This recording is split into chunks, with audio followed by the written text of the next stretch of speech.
আসসালামু আলাইকুম ওয়া রাহমাতুল্লাহি ওয়া বারাকাতুহু।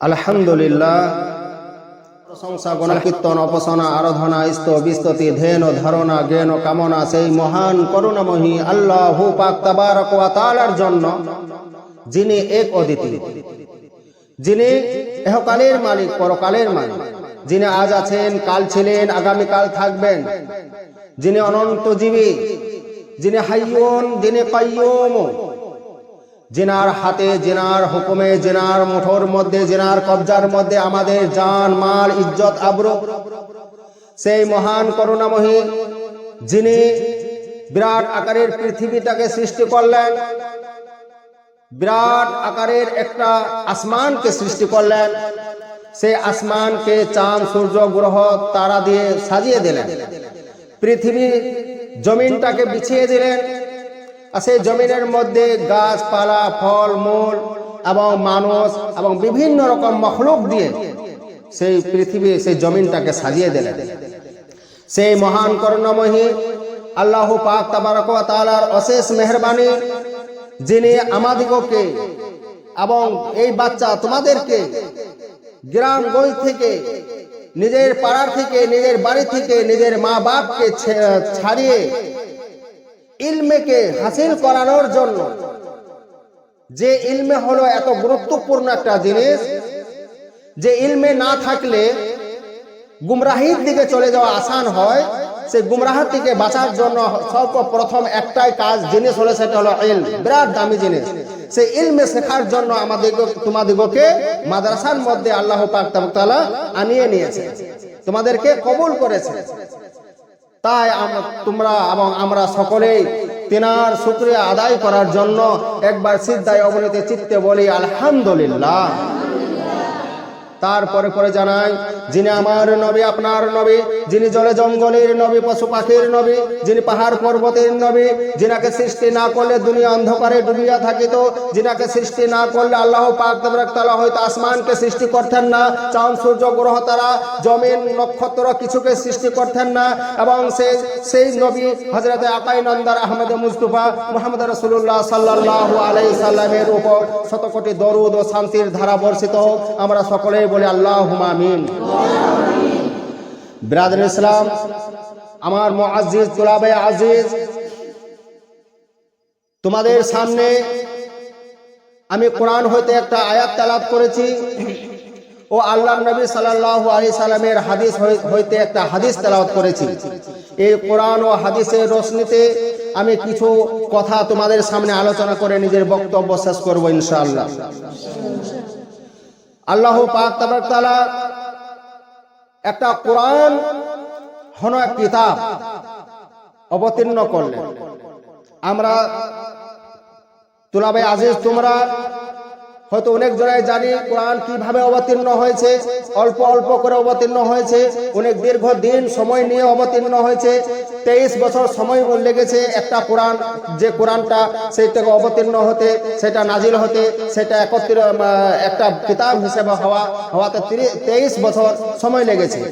সেই কোরআনটার মধ্যে 30 পারা আছে, আর সেই 30 পারার মধ্যে 114টা সূরা আছে। কটা আছে? 114টা।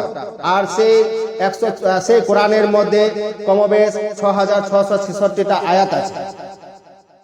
তো 6666টা আয়াতের মধ্যে সর্বপ্রথম আয়াত, সর্বপ্রথম লফজ, সর্বপ্রথম কালাম, আল্লাহ যে কালাম, কোরআনটা আল্লাহর কালাম। আমরা অনেক জন বলি না কালামুল্লাহ শরীফ, মানে আল্লাহর কালাম।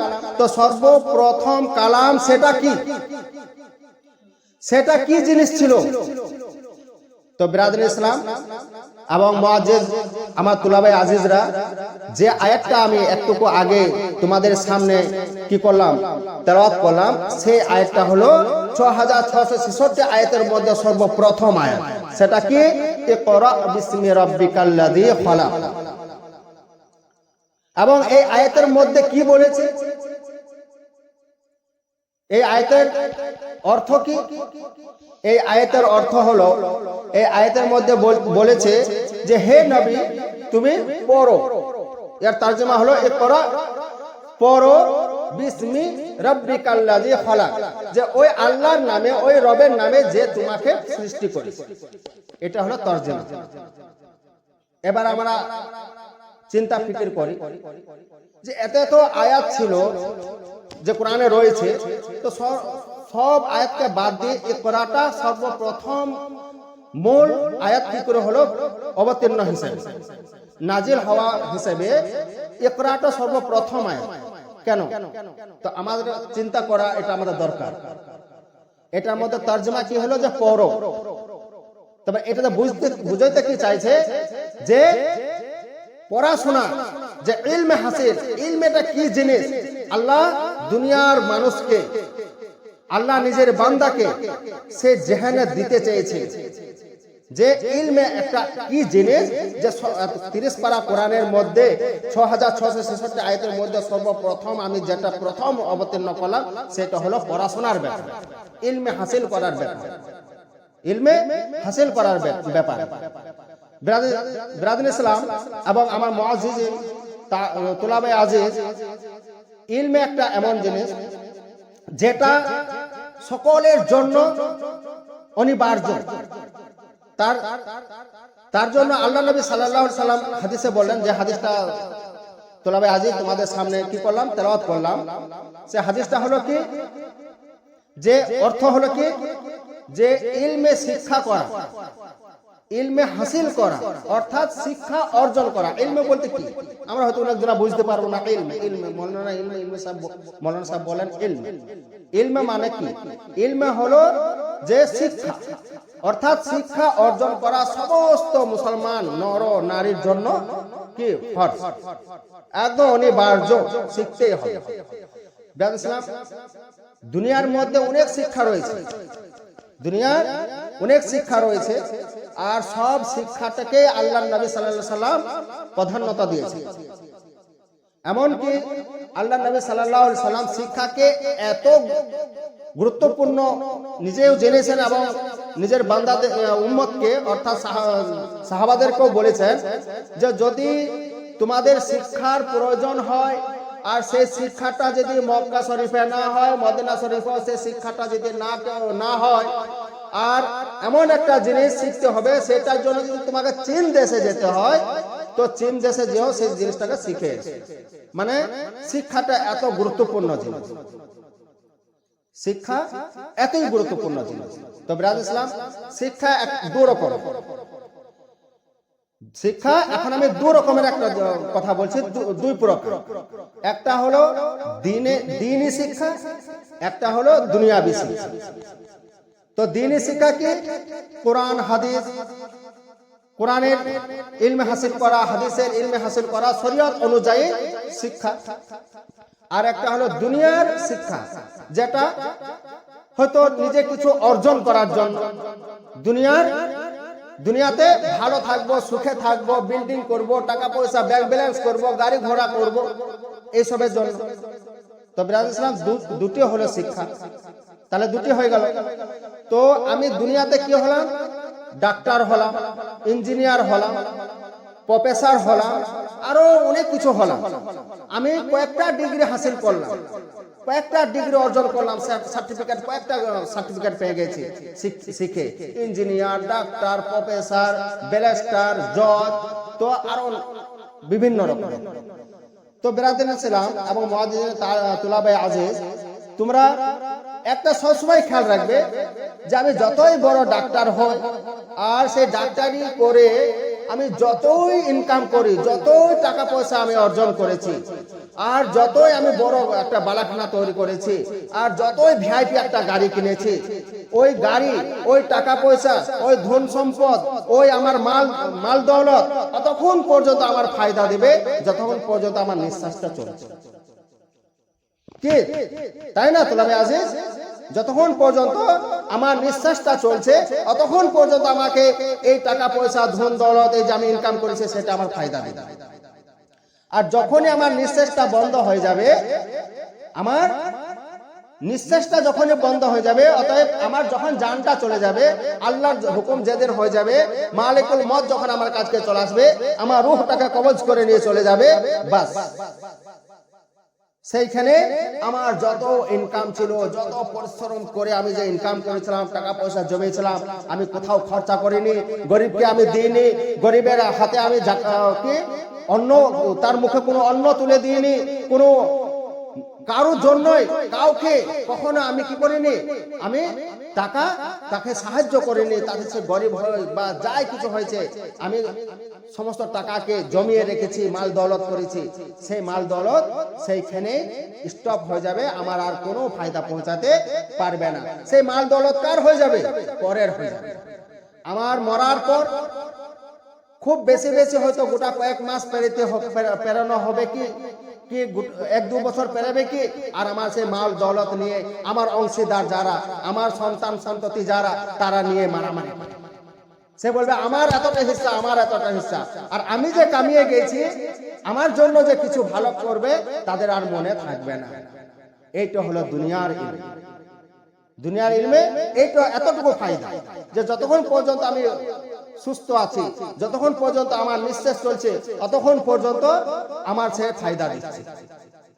এমনকি আল্লাহর যদি হুকুম হয়, বিরাদুল ইসলাম, তুলাবে আজিজ, যে এই যতই মাল দৌলত হোক, মাল থাকলে যে আমি ভালো থাকতে পারবো, মাল ধন দৌলত থাকলে যে আমি ভালো খেতে পারবো, আপেল, বেদনা, কিশমিশ, কাজু, আখরোট, মুরগা, মুসাল্লাম, বিরিয়ানি, জর্দা পোলাও না, আল্লাহর যদি হুকুম হয় তবে খেতে পারবো। সেটা কি করে?